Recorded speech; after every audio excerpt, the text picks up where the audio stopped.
Perkenalkan, nama saya Monica Hesti Trianti. Saya dari kelas 11 IPS 3. Saya nomor absen 22. Persebaran flora dan fauna di Indonesia dan di dunia. Makhluk hidup yang tinggal atau hidup di bumi bukan hanya manusia saja, melainkan ada tumbuhan dan hewan. Tumbuhan biasa disebut juga dengan flora dan hewan biasa disebut juga dengan fauna. Flora dan fauna tersebar di seluruh penjuru dunia. Oleh karena itu, flora dan fauna yang ada di suatu tempat memiliki jenis-jenis yang berbeda. Perbedaan jenis-jenis flora dan fauna dapat memberikan keanekaragaman yang dapat dinikmati dan dilihat oleh manusia. Selain itu, flora dan fauna juga memberikan manfaat bagi kehidupan. Dengan kata lain, adanya manusia, flora, dan fauna di bumi akan menjaga keseimbangan ekosistem lingkungan hidup. Namun, ada beberapa jenis flora dan fauna yang saat ini terancam punah. Oleh karena itu, untuk menghindari kepunahan flora dan fauna tersebut, maka dibuatlah konservasi atau tempat perlindungan flora fauna. Faktor-faktor yang memengaruhi persebaran flora dan fauna dibagi menjadi beberapa faktor, yaitu yang pertama, faktor iklim. Iklim sangat memengaruhi persebaran flora dan fauna. Iklim ini akan memengaruhi cuaca dan musim, yang dimana kedua hal tersebut akan memberikan pengaruh terhadap kualitas lingkungan dan keberlangsungan hidup flora dan fauna. Iklim yang stabil akan membuat flora dan fauna mudah untuk beradaptasi pada lingkungannya. Lain halnya jika iklim tidak stabil atau mengalami kerusakan, hal tersebut dapat membuat flora dan fauna sulit untuk beradaptasi pada lingkungannya.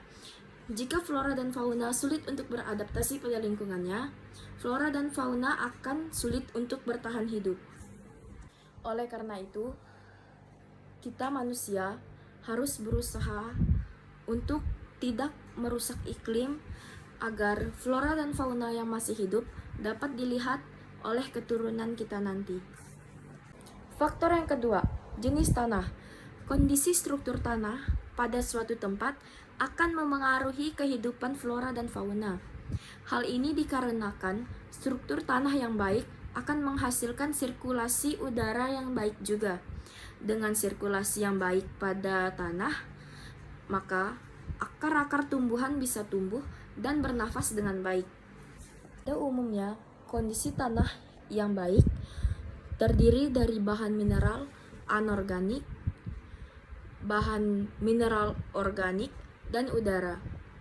Jika kondisi tanah mengandung ketiga komposisi tersebut, maka bisa dikatakan bahwa kondisi tanah di daerah tersebut sangatlah baik. Untuk menjaga kualitas pada komposisi tanah, maka dibutuhkan peran manusia. Oleh karena itu, alangkah baiknya jika manusia mengurangi kebiasaan-kebiasaan yang dapat merusak komposisi tanah atau hingga merusak kondisi tanah tersebut. Faktor yang ketiga, makhluk hidup. Dalam hal ini, makhluk hidup yang dimaksud adalah manusia, tumbuhan, dan hewan. Ketiga makhluk hidup tersebut sangat berperan penting dalam menjaga kestabilan ekosistem lingkungan. Pernahkah kamu membayangkan apa jadinya tidak ada flora dan fauna di dunia? Tentu manusia dan fauna akan sulit untuk mendapatkan oksigen, sehingga sulit untuk bertahan hidup. Begitupun sebaliknya, flora tidak akan bisa hidup jika tidak ada manusia dan fauna. Flora dapat berkembang biak dengan bantuan fauna dan manusia. Selain itu, manusia juga berperan penting dalam membentuk lingkungan yang sesuai dengan pertumbuhan flora. Oleh karena itu, manusia, hewan, dan tumbuhan bisa dikatakan sebagai makhluk hidup yang memiliki simbiosis mutualisme karena saling menguntungkan satu sama yang lain. Faktor yang keempat, topografi. Keadaan tentang kondisi geografis pada suatu daerah harus diperhatikan karena faktor ini akan memengaruhi penanganan pada flora dan fauna. Penanganan flora dan fauna yang dilakukan dengan memberikan pengaruh yang baik terhadap persebaran flora dan fauna. Dengan memerhatikan topografi pada suatu daerah, maka flora dan fauna bisa tumbuh dengan baik dan maksimal.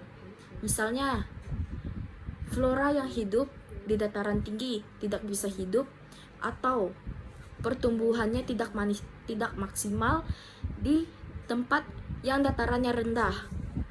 Dengan demikian, kondisi topografi merupakan habitat asli dari flora dan fauna.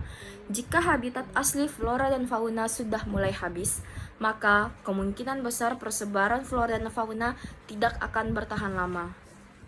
Sekian dari video penjelasan saya ucapkan terima kasih.